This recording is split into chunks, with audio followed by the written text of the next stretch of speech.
friends, my name is Jake. Welcome to Canadian Cutting Edge, and we've got the Petrified Fish Scout for you today. This is a front flipper, model PF-E02. It comes in 3 colors, and there it is. Let's see if I can get the light just right for it to stay on there.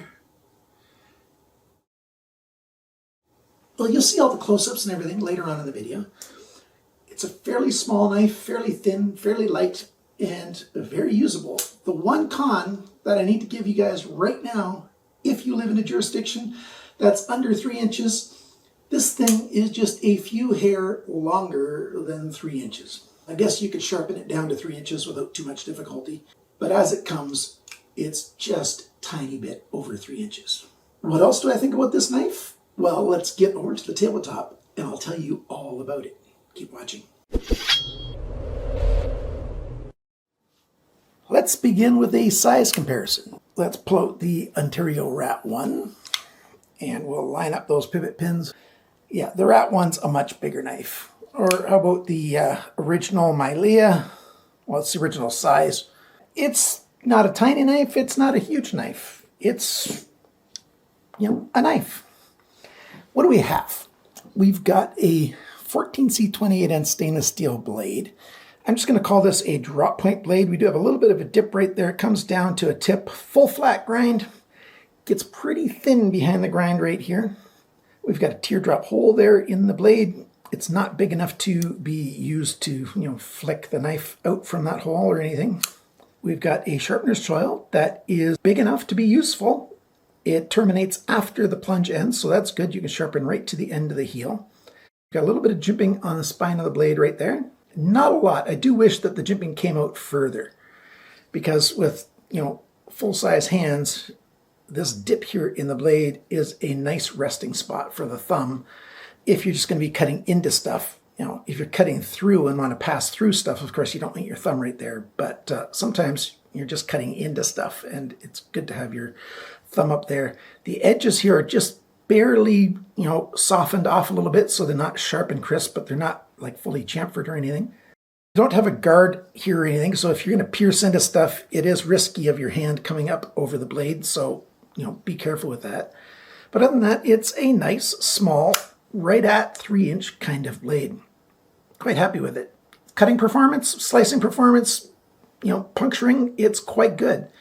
It doesn't come super thin at the tip, so it's got quite a bit of durability there. And it's a good slicer and a good cutter, so I'm quite happy with that. Although I'm not super happy with the grind angles, but that's okay. Let's get over to the handle here.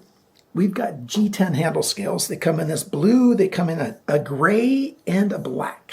I chose this nice sort of like a royal blue kind of color. It's not quite, this is more of a royal blue. And yeah, I do need to clean this table. Starting to show some of the gunk on there. It's 3D milled. The center of the handle here is higher than the edges, so it's sort of a rounded off handle. And then you've got these decorative lines milled into it, which help with offering a little bit more grippiness. And you can see a fine angled line milled into it just to give it a little bit more texture and a little bit more grip. We've got what I believe is a D-shaped pivot pin. On this side, you have the PF for Petrified Fish on the end. And then we've got T6 button screws here. If you've been around my channel for any length of time, you know I really dislike button screws, especially T6 button screws. But these screws are not particularly soft. So they've done a good job. They've got good quality screws, although I don't like that they're small T6. The liners show up on the edges, and you can see that we've got a nice backspacer there. Here's a lanyard hole. An elongated one sort of represents the whole handle. It's, again, in the hole. That's pretty nice. On this side, we finally see who the designer is. His name's written on there, David Chen. And the pocket clip is screwed in from the inside of the liners, flattened at the top, deep carry clip, right side only. The clip's got a fair bit of retention, and it's a good clip. Let's see how well it goes into the pocket. It climbs over the edge of your pants right away, the pocket there, and it goes in. It doesn't have an awful lot of room to spare, but there is room to spare there. So you could have even thicker pocket, and it just holds on nicely. But when you want to pull it out, it's not that hard to pull it out either. So I'm very happy with that. That's not a problem at all. Let's talk about the action. Well, we've got a front flipper, so you've got that jimping over there. The end of the blade here, where you flip it out of, it's exposed a little bit. Just get your thumb over there and negotiate that action, and it works quite well. It's because we've got ball bearings in here. I think they're pretty nice ball bearings, at least they're dialed in properly. When you look at the knife this way, you finally see the other badging on the knife, and it's actually this way right here. We've got 14C28N written on there, and then PF-E02 written right there. I like that it's nice and small. At the same time, when we're in there, I usually do it in this orientation. You can see the lock. The lock's engaged, but there's loads of room for it to wear. When it's closed, it's pretty close to right down the middle. It's not exactly right down the middle, but the blade alignment is very good indeed. Another thing to show you is the balance. The balance is right there. I would like it if the balance was a little bit over here. Maybe they could have skeletonized the liners a little bit and made it even lighter. I'm not sure. So the handle shape, it's fairly straight on the back. It does have a little bit of a crown there. It's, very candy bar kind of shaped, like parallel sides a little bit. I forgot to mention this part, didn't I? We've got a nice chamfer there. It's easy enough to get in there to disengage that lock and close the blade. So that works just fine. So I'm happy with that. You can see that I've carried this knife for a while. There's a little bit of my schmutz. Yeah, that's gross, isn't it? But you're men, you can handle it. At least most of you guys are men. So that's what happens with liner locks. And it's just another evidence that, yes, I carry my knives before I do my reviews. I actually test them and use them. So, yeah, I'm quite happy with this. I'm going to tear this thing down and show you how it's built. I've taken it apart. I did find they used a fair bit of grease in here, not oil. It's a grease, and it's fairly thick. I've wiped it off of here already. You can see there's no skeletonizing on the liners at all.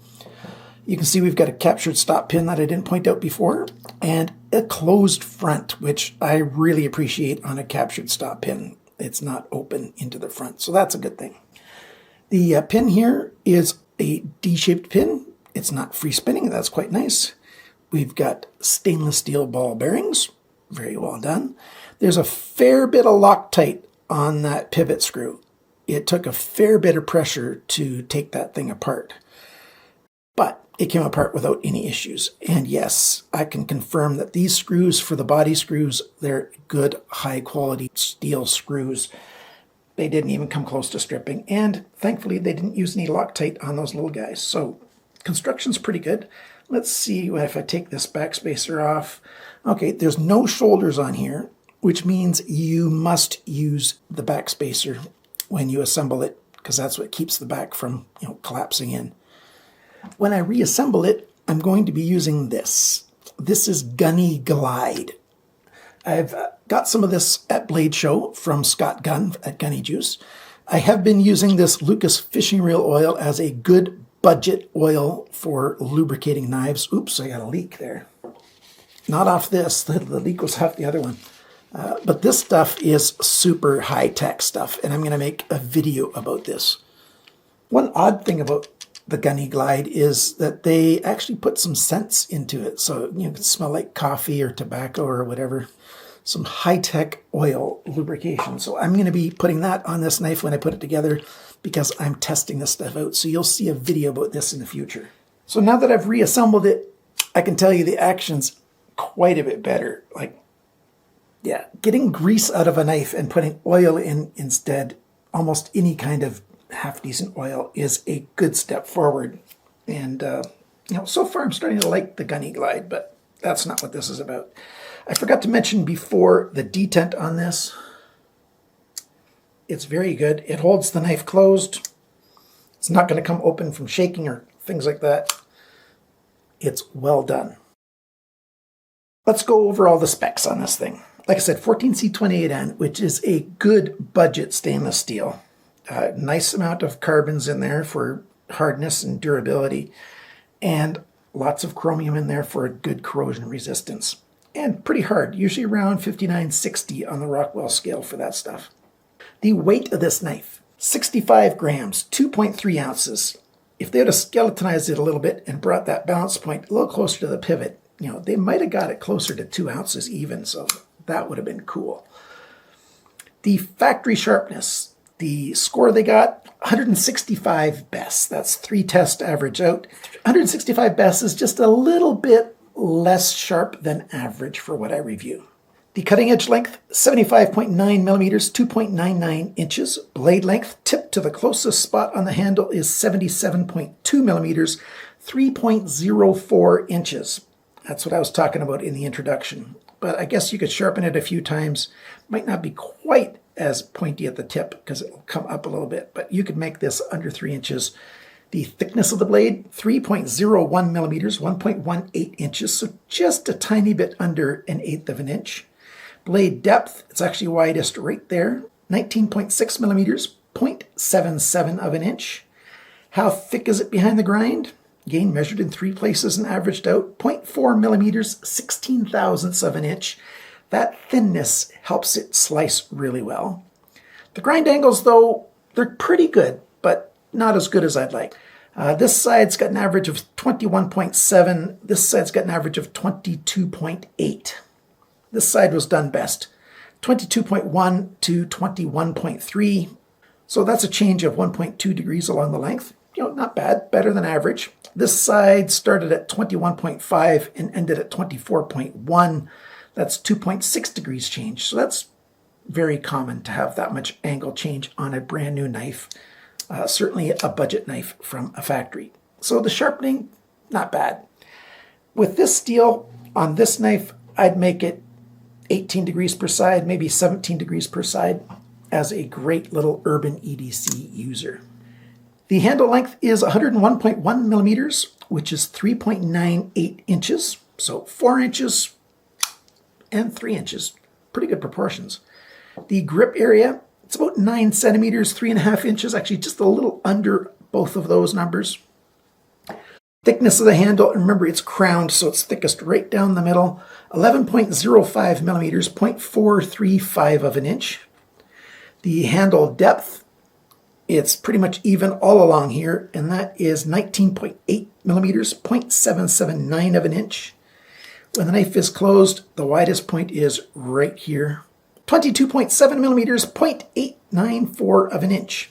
And the total length of this knife, 178 millimeters. That's 7 inches on the nose. So good proportions, good sizes. How much does this knife cost? I didn't talk about that at all yet, did I? At White Mountain Knives, these are $41.99 American. You can save 10% with coupon code CCE when you shop at White Mountain Knives. That makes it $37.79 US. That's about 49 Canadian right now. Not bad, not bad at all. All 3 colors of these are in stock at White Mountain Knives. There you go. What do you think of this knife? What do I think of this knife? Well, I like the minimalistic badging. Like I said, you've got the PF right there on the pivot pin. And then right here, you got the steel type and the model number, and that's it. I like that. That's really nice. These 3D milled scales, very comfortable. They're a little grippy, very nice. I like them quite a lot. I didn't talk much about this. I like the screws for the pocket clip. The screws go from the inside to hold the pocket clip. So you have to take the knife apart in order to get those screws loose. So there's no big holes in the pocket clip. It means the pocket clip can be thinner and lighter, and it's a nice pocket clip. I'm very happy about that. And the blade design, its action, its usability, it's great for just about anything except for piercing because you have no guard really. So yeah, I'm very happy with that. What are the cons? I'm not so happy about T6 button screws. I think they don't look good and they're too small. But I am thankful that these are good quality screws, so I had no problem taking this knife apart there. There's no left clip option. Not so happy about that. I wish this jimping went further along the spine for some more grip. Right now the blade in the handle here sits just a tiny bit below the handle, so even that jimping there doesn't really benefit an awful lot. You can't really engage that jimping all that well. There's no skeletonizing in the liners. I wish there was a little bit. Make it even a little bit lighter, that'd be nice. And the other con is they made it just the tiniest bit over 3 inches. Whereas for that size, I think they should have made it the tiniest bit under 3 inches. It wouldn't change the knife that appreciably. So I think they should have done that for those guys and gals that live in jurisdictions where they have 3-inch knife laws. That's all they're allowed to carry. So there you go. It's the Scout by Petrified Fish. David Chen design. Good steel. Good knife. Pretty good price. Thank you to my supporters. You guys are awesome. My financial supporters, I appreciate your help an awful lot. And for everyone, please like, share, comment, subscribe. Those things really do help. And remember, always cut towards your chum, not your thumb.